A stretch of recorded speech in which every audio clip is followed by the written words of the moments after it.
Ang do's and don'ts kapag may nakukuryente. Welcome back to my channel, class.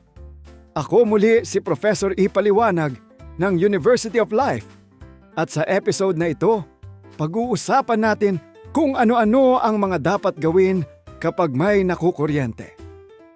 Halos lahat tayo ay gumagamit ng kuryente araw-araw. Isang pindot lang, may ilaw na. Isang saksak lang, aandar na ang mga appliances. Pero sa sobrang pamilyar natin dito, minsan nakakalimutan nating isa ito sa mga pinakamapanganib na bagay sa loob ng bahay. Sa video na ito, aalamin natin ang tamang gawin kapag nangyari ito. Baka one day, ang kaalamang ito ang makatulong upang makaiwas sa mas malalang aksidente. Kaya naman tumutok dito sa The Taglish Explainer. Ang topic na ito ay mula kay Tatay Nico TV. Salamat sa suggestion mo! Bago natin pag-usapan ang first aid, unawain muna natin kung ano ba talaga ang kuryente. Sa pinakasimpleng paliwanag, ang kuryente ay paggalaw ng napakaliit na charged particles na tinatawag na electrons. Dumadaloy ang mga ito sa mga conductor gaya ng copper wire upang maghatid ng enerhiya sa ating mga appliances, ilaw, at iba pang gamit sa bahay. Sa normal na sitwasyon, nananatili ang kuryente sa loob ng mga wire dahil doon ito idinisenyong dumaloy. Kaya ligtas tayong gumagamit ng electric fan, refrigerator, o telebisyon kapag maayos ang kanilang kondisyon.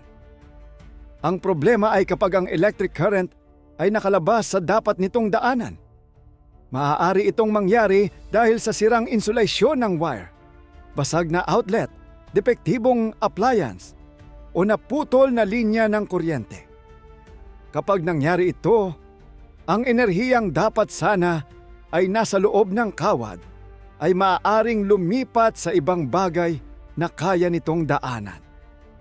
Ang dahilan kung bakit mapanganib ang kuryente ay dahil naapektuhan nito ang normal na paggana ng ating katawan. Gumagamit din ang ating nervous system ng maliliit na electrical signals upang kontrolin ang paggalaw ng muscles, paghinga, at pagtibok ng puso. Kapag may dumaan na hindi kontroladong electric current mula sa labas ng katawan, maaari nitong guluhin ang mga prosesong ito. Hindi rin pare-pareho ang epekto ng electric shock. Nakadepende ito sa lakas ng current, boltahe, tagal ng pagkakadikit at sa dinaanan nito sa katawan. May pagkakataong maliit lang ang sugat sa balat ngunit may seryosong pinsala na pala sa loob. Kaya tandaan, ang kuryente ay napakalaking tulong sa ating araw-araw na buhay. Pero kailangan itong tratuhin ng may pag-iingat. Hindi ito nakikita, walang amoy, at walang babala bago ito makasakit. Ngayon na alam na natin kung bakit delikado ang kuryente mismo, pag-usapan naman natin kung paano nagiging biktima ang tao ng electric shock.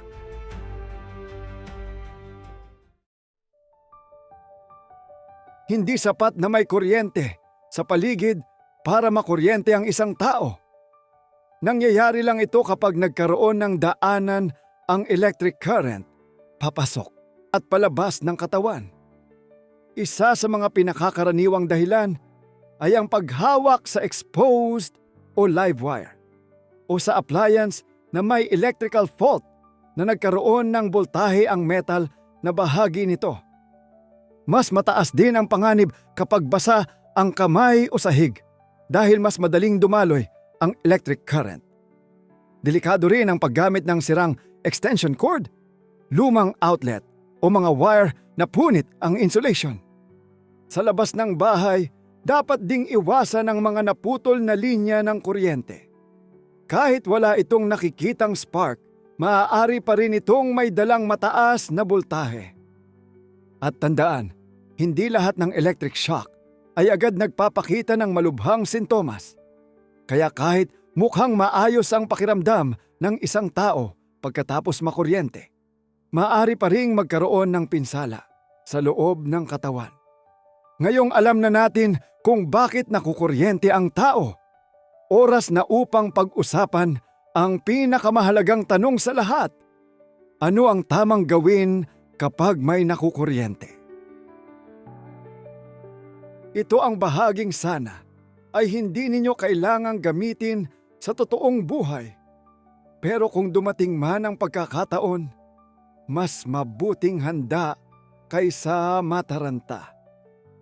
Unang-una, huwag hahawakan agad ang taong nakukuryente kung nakakabit pa rin siya sa pinagmumulan ng kuryente. Kapag ginawa ninyo iyon, maaaring kayo rin ang maging daanan ng electric current. Ang unang hakbang ay patayin ang pinagmumulan ng kuryente. Kung ligtas gawin, i-off ang circuit breaker, bunutin ang plug o patayin ang main switch.